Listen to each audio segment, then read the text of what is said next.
Hello everyone, my name is Nikhil and welcome to the channel. आज का video RBI assistant के notification के regarding है। आज की इस वीडियो में डिटेल डिस्कशन करने वाले हैं हम लोग आरबीआई असिस्टेंट के ऊपर। एक आपका डाउट है जो आप कमेंट कर रहे हो, अभी आपको क्लियर कर देता हूं कि नाबार्ड की स्ट्रेटजी और डबल आई की स्ट्रेटजी कहाँ है। वो दोनों वीडियो रेडी हो चुकी है, बैक टू बैक आपको मिलेगी। आज ही डलने वाली थी लेकिन ये नोटिफिकेशन आ गया तो आज ये वीडियो डल रही है। कल आपकी नाबार्ड की डलेगी और परसों डबल आई की स्ट्रेटजी आपको मिल जाएगी। टेंशन मत लेना, चैनल पे बने रहना। तो आइए हम अपने वीडियो के ऊपर पहुंचते हैं और सीधा स्टार्ट करते हैं चीज़ें। तो आरबीआई असिस्टेंट के नोटिफिकेशन 2023 इसके बारे में हम लोग जानने वाले हैं।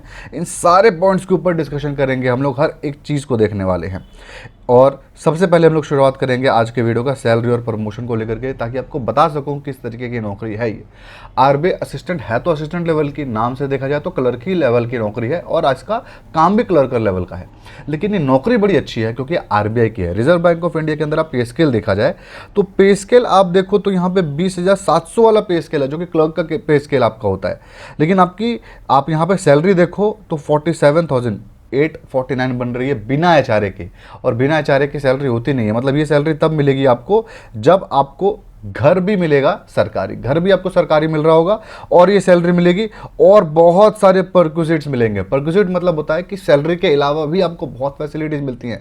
तेल का पैसा आपको मिल जाता है और तेल का पैसा ऐसा होता है ना कि आपको आपकी सैलरी स्लिप में नहीं दिखता, आपको अलग से रिइंबर्स हो जाता है। बहुत सारी चीज़ें अलग से रिइंबर्स हो जाती है कैश में, जो आपकी सैलरी स्लिप में नहीं दिखती हैं। तो बहुत कुछ फ़ायदा है आरबीआई के अंदर। ये सारी की सारी लिस्ट है इनकी फैसिलिटीज़ की जो आपको यहाँ पर मिलेगी। तो इन सारी चीज़ों को नज़र में रखते हुए कोई नॉर्मल बैंक पीओ से ऊपर लेवल का आपका ये हो जाता है। एक बार आप देख लो, यहाँ पे सैलरी स्लिप आपके सामने है। आप सैलरी स्लिप देखो, 51,531 रुपये आरबीआई असिस्टेंट की सैलरी आपको यहाँ पर दिख रही है। और ये टोटल डिडक्शन इतना होने के बाद, और यहाँ पर मैं आपको बता दूँ कि इसके अंदर एचआरए सिर्फ और सिर्फ 4,142 रुपये ही जोड़ा गया है, जो कि एकदम आप किसी बहुत दूर की सिटी में होगे तब आपको मिलेगा। अगर आप दिल्ली में हो तो 15 से 20 हज़ार का एचआरए, और आप मुंबई में हो तो 35 से 40 हज़ार तक आपको अलग से एचआरए मिल सकता है। तो वो आप नज़र में ज़रूर बनाए रखें। ये आपकी आरबीआई असिस्टेंट की सैलरी स्लिप है, थोड़े से एक्सपीरियंस होल्डर वाले बंदे की सैलरी स्लिप है, ठीक है। और आपकी जो सैलरी ये वाली चीज़ें कट रही है ना, इसमें से मोस्टली चीज़ें आपको आप ही के बेनिफिट के लिए है, तो इसको भी कटना होगा, कटना नहीं बोलेंगे, ठीक है। तो आपको समझ में आ गया सैलरी। प्रमोशन के बारे में बात कर लेते हैं। तो देखिए, प्रमोशन थोड़ा सा स्टार्टिंग में हेक्टिक होता है अगर आप एग्जामिनेशन नहीं निकाल पाते हो तो। जैसे आपने असिस्टेंट तो बन गया, असिस्टेंट बनने के बाद सीनियर असिस्टेंट आप बनते हो, जो कि बनने में आपको लगता है 5 साल। लेकिन अगर आपने जैब कैब निकाल लिया, आपने अच्छा परफॉर्मेंस दिया इंटरनल एग्जामिनेशंस के अंदर, इंटरनल एग्जामिनेशन में आपको मिनिमम 50% तो स्कोर करना ही पड़ेगा प्रमोशन के लिए, और 5 साल देना पड़ेगा, तब आप बन जाओगे सीनियर असिस्टेंट। लेकिन आपने अगर अपना सही पकड़ बनाए रखी तो 5 से 6 साल के अंदर आप असिस्टेंट मैनेजर बन सकते हो, जिसकी कि नौकरी निकालना बहुत ही ज़्यादा मुश्किल है। और यहाँ पर आप डायरेक्टली बन जाओगे 5-6 साल दे करके अपना, ठीक है। मैक्सिमम जो मैंने देखा असिस्टेंट को, असिस्टेंट जनरल मैनेजर तक जाते हुए देखा है। जनरल मैनेजर तक भी जाते हैं कुछ लोग, बहुत कम है, लेकिन आप मैक्सिमम ये लेके चलिए कि जनरल मैनेजर नहीं, असिस्टेंट जनरल मैनेजर तक की आपको प्रमोशन मिल जाएगा यहाँ पे। तो ये आपने देख लिया प्रमोशन, ये आपने देख लिया सैलरी के बारे में। हम लोग आ जाते हैं वैकेंसी के ऊपर कि इतनी वैकेंसी कम क्यों है। 950 वैकेंसी लास्ट ईयर थी, इस बार मात्र 450 वैकेंसी क्यों आई हुई है, इसके ऊपर हम लोग बात करेंगे जब हम लोग पोस्ट देखेंगे। बट अभी आपको जो चीज़ समझना है वो ये समझना है कि ये नौकरी बहुत ही यूनिक है, बहुत ही अच्छी है। क्लर्क लेवल के काम पे पीओ लेवल की आपकी सैलरी है, और आपकी सैलरी 1 लाख 1.25 लाख हो जाएगी जब आप असिस्टेंट बन जाओगे, यानी आप पीओ लेवल के इसके अंदर आ जाओगे आरबीआई में। तो बहुत ज़्यादा इसके अंदर सर्विस भी मिलती है, परक्विजिट मिलती है। तो यहाँ पर आपको ज़रूर दिमाग में आ रहा होगा कि सर इसका एग्जामिनेशन होगा कैसे। तो मैं आपको बिल्कुल फ्री तरीका बता रहा हूँ, आप स्क्रीन पर देखो, बिल्कुल 100% फ्री तरीका है आरबीआई असिस्टेंट 2023-24 को समझने का। तो वीकली आपका टेस्ट लेता है ऑलिव बोर्ड, जिसके लिंक आपको डिस्क्रिप्शन में मिल जाएगी। वो भी आपकी एवरी वेडनेसडे और थर्सडे को, लिंक डिस्क्रिप्शन में अवेलेबल है। आज वेडनेसडे है, कल थर्सडे है। आप लोग जरूर फ्री अपना मॉक टेस्ट दें। इस मॉक टेस्ट को देने का सबसे अच्छा फायदा क्या है कि रियल टाइम आपका एग्जाम एक्सपीरियंस मिलेगा। जैसा एग्जामिनेशन है सेम एक्सपीरियंस आपको मिलेगा। यहाँ पे आंसर की और एनालिसिस मिलेगा आपको, सिर्फ आंसर की नहीं, आपका पेपर कैसे हुआ है ना उसका एनालिसिस देंगे ये लोग। और आपकी ऑल ओवर इंडिया रैंकिंग मिलेगी। लाखों बच्चे यूज करते हैं ऑलिव बोर्ड, तो आपको ऑल ओवर इंडिया जो रैंकिंग मिलेगी उससे आपको ये पता चलेगा कि आपकी स्टैंडिंग कहाँ है। सबसे पहली बात है, ये हर हफ्ते होता है, वीकली होता है। मैं आपको बता रहा हूँ ना, हर हफ्ते वेडनेसडे और थर्सडे के दिन एक कंपटीशन के जैसे वीकली टेस्ट होता है। तो भाई आंख बंद करके आप लोग नीचे दिए गए लिंक पे क्लिक करिए और इस ऑफर को जरूर अवेल करिए, जो कि 100% फ्री है। फ्री वाली चीज़ें बिल्कुल नहीं छोड़नी चाहिए, ठीक है। ये सारी चीज़ें भी आपको यहाँ पर मिलने वाली है। और हाँ, जब आप अपने आप को रजिस्टर कर ही लोगे, वहाँ पे ऐप डाउनलोड कर ही लोगे इनका, तो फ्री मॉक टेस्ट अंदर तो आपको मिलता ही है, फ्री ई बुक्स भी मिलती है। 300 से ज़्यादा किताबें वहाँ पे फ्री में अवेलेबल है, जो कि आप उसको भी अवेल कर सकते हो। तो लिंक डिस्क्रिप्शन में अवेलेबल है, ज़रूर आंख बंद करके मैं कहूँगा आप लोग इसको ऑप्ट करना, बिल्कुल फ्री है तो ऑप्ट कर ही सकते हो। चलिए हम लोग आ जाते हैं नोटिफिकेशन के डेट्स की बात करते हैं। डेट की बात करें तो 13 सितंबर यानी आज से इसका नोटिफिकेशन आउट हुआ है। आप चाहो तो अप्लाई कर सकते हो और 4 अक्टूबर इस फॉर्म को भरने का लास्ट डेट है। सेम ऐसा ही आपका यहाँ पे एप्लीकेशन फीस पेमेंट करने का भी है। एग्जामिनेशन की बात करें तो प्रीलिम्स एग्जामिनेशन 21 अक्टूबर और 23 अक्टूबर को होगा और मेंस एग्जामिनेशन 2 दिसंबर को होगा। मैंने आपको वीडियो के माध्यम से बहुत पहले 5 महीने पहले एक वीडियो बनाया था आरबी असिस्टेंट के ऊपर, जिसमें कहा था तैयारी आज से स्टार्ट कर दो, क्योंकि इसका नोटिफिकेशन निकलने के 1 महीने के अंदर एग्जामिनेशन हो जाता है, जो कि आपके सामने है। अगर आपकी पहले से तैयारी नहीं हुई है किसी भी एग्जामिनेशन की तो आप मत करना, एकदम फ्रेशर हो तो मुझे लगता नहीं आप क्रैक कर पाओगे 1-1.5 महीने के अंदर। ऑलमोस्ट नामुमकिन है। क्यों नामुमकिन है आपको वीडियो में आके पता चल जाएगा। एप्लीकेशन फीस की बात कर लेते हैं तो जनरल ओबीसी के लिए आपका 450 रुपये है, ईडब्ल्यूएस के लिए भी 450 रुपये है, SC/ST के लिए 50 रुपये है, फिजिकली हैंडीकैप्ड के लिए 50 रुपये है। अगर आप आरबीआई के एम्प्लॉय हो तो 0 रुपीज़ आपके लिए एप्लीकेशन फीस है। ये हो गई हमारी पोस्ट की डिटेल्स। देख लीजिए 2023 में क्या पोस्ट निकली हुई है। सारी पोस्ट आपके राज्यों के हिसाब से है। आपको किसी एक ही राज्य से अप्लाई करना है, सिर्फ एक ही राज्य से अप्लाई कर सकते हो आप, और उसी के अंदर आपका कंपटीशन होगा। हर राज्य में आपका कंपटीशन नहीं होने वाला है। तो आप यहाँ पर ध्यान से देखिए, यहाँ पर आपको जो दिख रहा है सबसे ज़्यादा पोस्ट वो है मुंबई के अंदर और आपकी 101 पोस्ट है। और आपको सबसे ज़्यादा नुकसान जो इस साल हुआ है ना, वो हुआ है कानपुर और लखनऊ को, मैं कहूँगा, जो कि यूपी आपका बेल्ट है और हिंदी भाषियों के लिए है। और इसके अंदर मात्र 55 सीट है, जो कि बहुत ही कम, मैं कहूँगा, मतलब बहुत ही कम बोल दूंगा यार, इसको इतना कम सीट नहीं होना चाहिए था, ठीक है। और आप जिस भी राज्य में अप्लाई कर रहे होगे ना, उसकी एक एलिजिबिलिटी भी आपको पार करनी पड़ेगी। वो हम लोग एलिजिबिलिटी क्राइटेरिया में देखने वाले हैं। मतलब क्राइटेरिया में क्या देखेंगे बता देता हूँ। हर राज्य की आपको जो भाषा होगी ना ऑफिशियल, वो आपको आनी चाहिए। आपको बताऊंगा भाषा कौन कौन सी है। तो ये आपको कंपैरिजन कर लेते हैं लास्ट ईयर की वैकेंसी से। तो ये 2022 की वैकेंसी है। आपको कानपुर लखनऊ का बात करें तो 131 सीट्स हुआ करती थी, अब मात्र 55 है। मुंबई में 101 है ना इस बार, लास्ट ईयर कितना था देखा जाए तो आपका 128 था। तो बहुत ज़्यादा अंतर नहीं है। तो मुंबई के कट ऑफ में बहुत फर्क नहीं पड़ेगा, फर्क पड़ेगा लखनऊ और कानपुर के अंदर, ये वाला आपका। तो मैं नहीं कहूँगा कि इसके लिए कोई अप्लाई करना भाई, बहुत आपका कट ऑफ यहाँ पे हैवी होने वाला है। चंडीगढ़ में आप देख लीजिए 78, चेन्नई में 66 यहाँ पर है। चंडीगढ़ में आपका 21, चेन्नई में 13। चेन्नई से भी भाई बिल्कुल अप्लाई मत करना, कन्फर्म है कि सिलेक्शन नहीं होगा। मात्र टॉप 13 बच्चे चेन्नई में, आप थोड़ी आ पाओगे यार। मतलब आ सकते हो, लेकिन बहुत ज़्यादा मुश्किल है इसको करना, समझ रहे हो। ये होगी पोस्ट की डिटेल्स, जो कि बहुत मुश्किल है इस साल क्रैक करना ज़्यादातर बच्चों के लिए। और यहीं पर मैं आपको ये भी बता देता हूँ कि आपको अप्लाई करना है कि नहीं। अगर आपकी पहले से तैयारी नहीं चल रही है ना, आप मत अप्लाई करना, फेल होगे, पैसे आपके 450 वेस्ट होंगे। 450 आपके पास एक्स्ट्रा पड़े हुए हैं, फिर आप अप्लाई कर सकते हो। आपका एग्जामिनेशन का एक्सपीरियंस भी हो जाएगा, तैयारी भी आप अच्छे से कर पाओगे। अभी लगभग 1-1.5 महीना और आपका वो तैयारी दूसरे किसी एग्जामिनेशन में काम आ जाएगा। तो उस हिसाब से आप अप्लाई कर सकते हो, वरना आप 1-1.5 महीने में इस नौकरी को क्रैक कर ही नहीं सकते हो। बिल्कुल भूल जाओ, गारंटी देता हूँ मैं आपको। अगर पहले से तैयारी नहीं की है, तो पहले से आपने तैयारी की है तो आप क्रैक कर सकते हो। आपने बैंक पीओ की तैयारी कर रहे थे, अचानक से ये देख गया, मन किया रहा करने का, तो आप इसकी तैयारी कर लो, आपसे क्रैक हो जाएगा। लेकिन 0 से स्टार्ट करके क्रैक नहीं होगा। तो आप समझ रहे होगे कि आपकी तैयारी कम भी है ना, तभी भी आप मत भरना, आपसे नहीं होगा। बहुत अच्छी तैयारी वालों से ये होगा। पोस्ट का ट्रेंड देख लीजिए भाई, 2023 में इस बार मात्र 450 पोस्ट है। 22 में 950 निकला था, 21 में 926 निकला था, 0 निकला था, 20 में आपका 19 में 623 निकला था। तो अब तक का सबसे कम वैकेंसी इसी साल निकला हुआ है। कट ऑफ भगवान जाने ऐसा जाने वाला है ना कि आपको मजा आ जाएगा। कट ऑफ सेक्शन में आपको पता चलेगा उसके बारे में। एलिजिबिलिटी फिलहाल हम देख लेते हैं। एलिजिबिलिटी में सबसे पहले हम लोग एज की बात करते हैं। यहाँ पे 3 है, एज, एजुकेशन और लैंग्वेज। एज की बात करते हैं। एज में 20 से 28 साल तक के बच्चे इस फॉर्म को अप्लाई कर सकते हैं। ये सारी रिलैक्सेशन आपके लिए अवेलेबल है। 5 साल का SC/ST के लिए, 3 साल का OBC के लिए, फिजिकली हैंडीकैप्ड के लिए आपका 10 साल का है। सारा आपका रिलैक्सेशन जो दिख रहा है आपके लिए अवेलेबल है। एजुकेशन क्वालिफिकेशन की बात करते हैं तो कोई ग्रेजुएट इस फॉर्म को अप्लाई कर सकता है जिसके 50% मार्क्स आपके मिनिमम हो ग्रेजुएशन के अंदर, तो आप इस फॉर्म को अप्लाई कर सकते हो। कोई इसके अंदर और एक्स्ट्रा क्राइटेरिया नहीं है, सिर्फ और सिर्फ 50% मार्क्स है आपके ग्रेजुएशन में। फाइनल ईयर के बच्चे अप्लाई नहीं कर सकते हैं।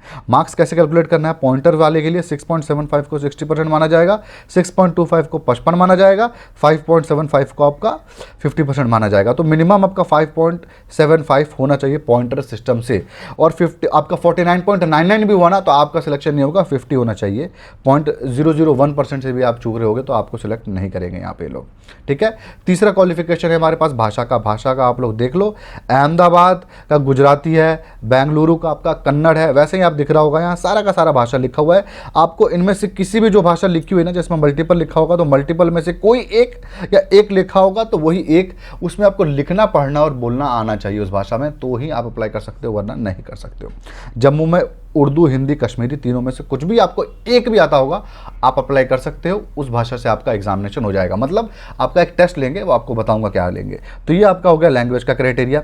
एजुकेशन क्वालिफिकेशन कुछ डाउट है बताता हूँ। कोई ग्रेजुएट अप्लाई कर सकता है, आपके परसेंटेज बस 50% से ऊपर होने चाहिए। आपके ग्रेजुएशन क्या चीज़ में था कोई फर्क नहीं पड़ता, BA, BCom, BTech हो, BSc हो, आप अप्लाई कर सकते हो। करस्पॉन्डेंस और पत्रचार के बच्चे भी यहाँ पे अप्लाई कर सकते हैं, ठीक है। और ये आपका हटाया था, इसका कोई मतलब यहाँ पर नहीं है। फाइनल ईयर के बच्चे इस फॉर्म को अप्लाई नहीं कर सकते हैं, काट देता हूँ। और किसी एक ही पोस्ट के लिए आप इस फॉर्म को अप्लाई कर सकते हो। प्लीज़ आप चैनल को सब्सक्राइब करें और इस वीडियो को भी लाइक कर दें भाई, ठीक है। एग्जामिनेशन पैटर्न के ऊपर आ जाते हैं। पैटर्न की बात करें तो सबसे पहला आपका होगा प्रीलिम्स एग्जामिनेशन, उसके बाद आपका होगा मेंस, उसके बाद आपका होगा लैंग्वेज टेस्ट। 1/4 आपकी यहाँ पे नेगेटिव मार्किंग है। पैटर्न में कोई चेंज नहीं है, जो पहले हुआ करता था वही आपका पैटर्न है। पैटर्न में हम लोग देख लेते हैं। 3 आपके पेपर हैं, 100 आपके क्वेश्चन है, 100 मार्क्स है, 60 मिनट मिलेगा। इंग्लिश में आपके 30 क्वेश्चन, न्यूमेरिकल एबिलिटी और रीजनिंग में 35-35 क्वेश्चन, आपके 35-35 मार्क्स। सॉल्व करने के लिए आपको 20-20 मिनट मिलेगा। सेक्शनल कट ऑफ भी है, सेक्शनल टाइमिंग भी आपको यहाँ पे फेस करनी पड़ेगी। जो इसको पास कर लेगा वो आएगा मेंस एग्जामिनेशन के। प्रीलिम्स से बस आपका क्वालिफाइंग है, मेरिट में नहीं जुड़ेगा, मेरिट आपकी मेंस से बनेगी। जो आपको प्रीलिम्स पास कर लेगा वो मेंस में आएगा। मेंस में आपका रीजनिंग का पेपर है, इंग्लिश का पेपर है, न्यूमेरिकल एबिलिटी का पेपर है और आपका जनरल अवेयरनेस का और कंप्यूटर नॉलेज का। सारे के सारा आपको इवनली डिवाइडेड है, 40 क्वेश्चन 40 मार्क्स। बस टाइमिंग का आपको बता देता हूँ, पहले आपको 3 पेपर के लिए आधा घंटा मिलेगा और आपके पास जनरल अवेयरनेस के लिए 25 मिनट है और कंप्यूटर के लिए आपको 20 मिनट मिलेगा। टोटल 135 मिनट मिलेगा आपको 200 क्वेश्चन 200 मार्क्स सॉल्व करने के लिए। हिंदी इंग्लिश दोनों ही भाषाओं में आपका ये पेपर होगा, आप आराम से अपना पेपर दे सकते हो किसी भी भाषा में। Language proficiency test, language proficiency test इसके बाद आपका होगा। उसके अंदर आपका जो भी आप राज्य के लिए अप्लाई किए होगे उसकी जो भाषा होगी उसमें आपको लिखना पढ़ना बोलना चेक कर लेंगे। अगर आप आज जो सब्जेक्ट होगा, मान लो हिंदी आपका 10th में एक सब्जेक्ट था, आपने हिंदी राज्य के लिए अप्लाई किया तो आपका टेस्ट नहीं होने वाला है, आपको ये लोग सिलेक्ट कर लेंगे एक तरीके से, ठीक है। आपका नहीं था सब्जेक्ट तो आपका ये लोग ज़रूर एग्जामिनेशन लेंगे। तो ये हो गया सारा का सारा एग्जामिनेशन पैटर्न, इसके अलावा कुछ भी नहीं एग्जामिनेशन पैटर्न के अंदर। हाँ भाई, इस एग्जामिनेशन पैटर्न के बारे में आपको पता चलेगा नहीं कैसा पैटर्न है। IBPS लेती है एग्जामिनेशन, बैंकिंग का ही पैटर्न होगा। अच्छे से जानने के लिए ना फ्री में यार अवेलेबल है, अभी लिंक आप नीचे क्लिक करो, आज ही की डेट में अवेलेबल है फ्री में। आपको एवरी वेडनेसडे और थर्सडे आपको तो मिलता ही है, और आज वेडनेसडे ही है, कल थर्सडे ही है। कभी भी आप इस वीडियो को देख रहे हो नीचे दिए गए लिंक में क्लिक करिए और फ्री मॉक टेस्ट दीजिए ऑली बोर्ड की तरफ से और जानिए कैसा पैटर्न होगा, अपनी ऑल इंडिया रैंकिंग भी जानिए। अब यहाँ पर हम लोग देख लेते हैं कुछ इंपॉर्टेंट पॉइंट। 1/4 नेगेटिव मार्किंग है, प्रीलिम्स बस क्वालिफाइंग है, सेक्शनल कट ऑफ होगा, 50% मार्क्स आपके ग्रेजुएशन में चाहिए। ये सारा ईमेल आईडी है। आपको कुछ डाउट होगा, आपके कुछ भी प्रॉब्लम होगी तो आप यहाँ पे मेल कर सकते हो उन लोगों को। बुक्स के बारे में बात कर लेते हैं। बेस्ट सिंगल किताब कौन सी है? मैंने आपको कहा था 5 महीने पहले भी कि RBI असिस्टेंट के लिए अभी किताब अब मत खरीदो, आप सिंगल किताब परचेस कर लो। लेकिन आप अभी सिंगल किताब के बारे में बात करो तो यहाँ पर जो बुक मैं आपको रिकमेंड करता हूँ, 5 महीने पहले मैंने आपको ये किताब भी दिखाई थी कि पैटर्न सेम रहा तो ये किताब आपको डेफिनेटली हेल्प करने वाली है। मैंने आपको 5 महीने पहले बताया था, तो यहाँ पर डेफिनेटली आपको हेल्प करेगी। जिन्होंने ले लिया था, तैयारी कर रहे थे प्रीलिम्स और मेंस, सबसे अच्छी बात है दोनों की तैयारी आप इसकी किताब से कर सकते हो। लिंक डिस्क्रिप्शन में अवेलेबल है। प्रीलिम्स और मेंस दोनों की तैयारी एक किताब से आपकी होगी। RBI असिस्टेंट की किताब है, सारा का सारा आपका सिलेबस इसके अंदर कवर्ड है और प्रीवियस ईयर पेपर्स भी आपके इसके अंदर दिए हुए हैं। तो ये आप किताब परचेज कर सकते हो। प्रैक्टिस सेट के लिए आप एक ये किताब परचेज कर सकते हो, आपका 18 इसके अंदर प्रैक्टिस सेट दिया हुआ है, 3 आपके ऑनलाइन प्रैक्टिस सेट दिए हुए हैं और ये आपका प्रीलिम्स एग्जामिनेशन का प्रैक्टिस सेट है। तो आप डेफिनेटली इस किताब और इस किताब का कॉम्बिनेशन बता सकते हो अभी 1.5 महीने के अंदर तैयारी करने के लिए, ठीक है। इसके अलावा अगर आप सिंगल सिंगल किताब की बात करो तो भाई बेस्ट सिंगल किताबें बताऊं क्रैक करने के लिए। और अगर आपको बैंकिंग के अंदर सारी नौकरियां क्रैक करनी है, बैंकिंग अगर कुछ नहीं छोड़ना, तो भाई ये किताब आप लो ना। ये 4 किताब का सेट है प्रैक्टिस करने के लिए, और इनसे इन 4 किताबों से 50% पेपर रिपीट होता है। आप इन किताब को सिंगल सिंगल भी परचेस कर सकते हो। आपको क्वांट वीक है तो सिर्फ क्वांट का ले लोगे, 100, 150, 200 रुपए का पड़ेगा। चारों का है तो चारों ले लेना। लेकिन ये किताब बेस्ट है प्रैक्टिस सेट के लिए, इससे अच्छी किताब है नहीं। बैंकिंग सेक्टर में किसी भी आपको बैंक की तैयारी करनी हो, RBI हो या फिर कोई भी बैंक की हो, PO या फिर क्लर्क, सबकी तैयारी आपकी इससे हो जाएगी। ये आंख बंद करके आप परचेस कर लो, लिंक डिस्क्रिप्शन में अवेलेबल है। बैंकिंग अवेयरनेस के लिए आप ये सिंगल किताब परचेस कर सकते हो। अब सिंगल सिंगल किताब पे हम लोग आ जाते हैं। प्रैक्टिस सेट के लिए आपने ये ले लिया, अब सिंगल सिंगल किताब नॉलेज के लिए आपने ये ले लिया, बैंकिंग अवेयरनेस के लिए। उसके बाद आपको रीजनिंग के लिए परचेस करना है तो ऐशांत पब्लिकेशन के वर्बल नॉन वर्बल आप परचेस कर लेना। लेकिन आपको रीजनिंग थोड़ा सा वीक है, शॉर्टकट चाहिए आपको प्रैक्टिस से ज़्यादा, तो आप ये कर लेना शॉर्टकट इन रीजनिंग वर्बल नॉन वर्बल। इसके अंदर शॉर्टकट दिए हुए हैं तो ये अभी आपका हेल्प कर देगा। क्वांट की बात करें तो आपका अगर मैथ एकदम वीक है, कुछ समझ में आता नहीं है, तो आपकी इससे सिलेबस की 50% तैयारी हो जाएगी, 60%, और SSC वगैरह की सारी तैयारी हो जाएगी, तो आप इसको परचेज कर सकते हो। लेकिन आपका मैथ अगर ठीक ठाक है, आपको भाई पूरी आपको स्कोर करना है, तो यहाँ पर आपको दिशा पब्लिकेशन की एसेंशियल क्वांट की किताब परचेज करनी है। RS अग्रवाल वाले मत करना, उसमें सिर्फ और सिर्फ प्रैक्टिस का दिया हुआ है। कॉन्सेप्ट के लिए आपको एसेंशियल क्वांट परचेज करनी है, जो कि दिशा पब्लिकेशन वाली है। कंप्यूटर नॉलेज के लिए आपको ये किताब परचेज कर लेनी है, ऊपर ये वाली अरिहंत पब्लिकेशन की किताब थी। इंग्लिश के लिए आपकी ये दिशा वाली और ये अरिहंत वाली कोई भी परचेस कर लेना, दोनों बहुत अच्छी किताबें हैं। सिलेबस पर जाते हैं। सिलेबस देख लीजिए तो ये आपका सारा का सारा सिलेबस बैंकिंग के ऊपर आपका है, एग्जैक्टली सेम है। आप इसको डाउनलोड कर सकते हो, मुझे आप टेलीग्राम पे फॉलो कर लो, और आप जो PDF आप देख रहे होगे ना, इसको डाउनलोड कर सकते हो। रीजनिंग का आपका सिलेबस ये है, क्वांट का आपका सिलेबस ये है, कंप्यूटर का सिलेबस ये है, आपका जनरल अवेयरनेस का सिलेबस ये है। ये सारा आपका सिलेबस आपने देख लिया। कट ऑफ की बात करें तो कट ऑफ का आप सबसे पहले सेक्शनल कट ऑफ देख लीजिए। यहाँ पर आपका कट ऑफ जनरल के लिए 11 है, 12 है, 12 है, 35 है। बड़ा अच्छा लग रहा होगा, 35 तो आराम से कर दोगे। यहाँ पर देख लीजिए चाचा, असली मेन कट ऑफ देखो आप। कट ऑफ मेन भाई इतना ज़्यादा आंख से आंसू आ जाएंगे आपको। ये तब है जब 950 वैकेंसी थी। आप एक बार कट ऑफ देखो, मैं स्क्रीन से हट जाता हूँ। अब देखो यहाँ पर क्या है, 87.25 कट ऑफ देखते चलो यार, 90 तक टच कर रहा है। अब कट ऑफ देखो तो आपको समझ में आ रहा होगा कितनी ज़्यादा होड़ है इस नौकरी को लेने के लिए। ये नौकरी बहुत प्यारी नौकरी है, और इसके लिए पूरी देश के लोग इकट्ठे हो जाते हैं भाई तैयारी करने के लिए, क्योंकि RBI की नौकरी है, बहुत प्रेस्टिजियस नौकरी है। तो कट ऑफ आपने देख लिया, आपको यहीं पर क्लियर कर देता हूँ। आपकी तैयारी नहीं है मत भरना भाई, फेल हो गए गारंटी। ये कट ऑफ तो और हाई जाएगा इस साल, कम से कम 4 से 5 नंबर आपका इसमें बढ़ सकता है। 4 से 5 नंबर और आपका कट ऑफ बढ़ सकता है, क्योंकि वैकेंसी सीधा 50% हो गई है।